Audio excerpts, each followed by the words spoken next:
आता लवकरच नवापूर उपजिल्हा रुग्णालयात डायलिसिस सेंटर।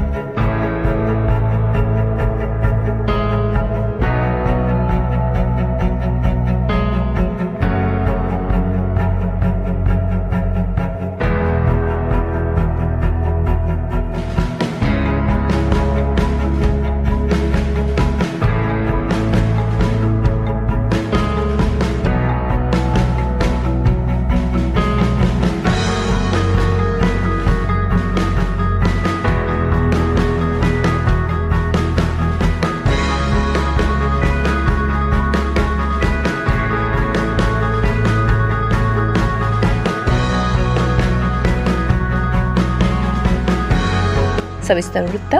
नवापूर हे तालुक्याचे ठिकाण असलेले गाव। या गावात उपजिल्हा रुग्णालय असून अनेक खेडी याला जोडली आहेत। या उपजिल्हा रुग्णालयात अनेक दिवसांपासून रुग्णांची मागणी होती की रुग्णालयात डायलिसिसची सेवा असावी।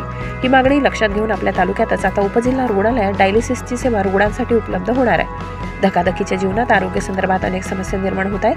अशातच तालुक्यातील नागरिकांना डायलिसिससाठी जवळच गुजरात राज्यातील व्यारा बारडोली येथे तसेच सुरत येथे जावे लागते आणि ते पण खूप खर्चिक होते। आता ही समस्या लवकरच दूर होणार आहे, कारण आपल्या नवापूर शहरातील उपजिल्हा रुग्णालयात डायलिसिसची सेवा रुग्णांसाठी उपलब्ध करून देण्यात आली आहे आणि लवकर कार्यान्वित होईल। नवापूर रुग्णालयात लवकरच उपजिल्हा रुग्णालयात येत्या 15 दिवसात अद्ययावत असे डायलिसिस सेंटर HLAL कंपनीमार्फत सुरू करण्यात येणार असून 8 मशिनीद्वारे डायलिसिस सुरू झाल्यावर अनेक रुग्णांना तालुका स्तरावर सुविधा उपलब्ध होणार असल्यामुळे बाहेरगावी जाण्याची धावपळ थांबणार आहे, अशी माहिती वैद्यकीय अधीक्षक डॉ. अनिल गावित यांनी आमच्या चॅनलशी बातचीत करताना सांगितली।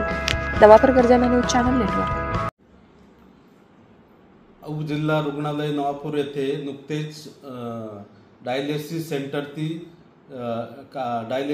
कार्यान्वित झालेले असून जवळपास 8 डायलिसिस मशीन आपल्याकडे उपलब्ध झालेली आहे आणि त्यांचे इन्स्टॉलेशन सुद्धा झालेले आहे आणि 4 ते 5 स्टाफ त्यासाठी उपलब्ध झालेले असून सदरची डायलिसिस सेंटरची जबाबदारी HLAL या कंपनीकडे देण्यात आलेली असून जे काही पंचक्रोशीतील नवापुरातील जे रुग्ण असतील डायलिसिससाठी त्यांना या 10 ते 15 दिवसामध्ये ही सेवा दिली जाणार असून सर्व गरजू जे रुग्ण असतील त्यांनी या आरोग्य सेवेचा लाभ घ्यावा असे मी आवाहन करतो।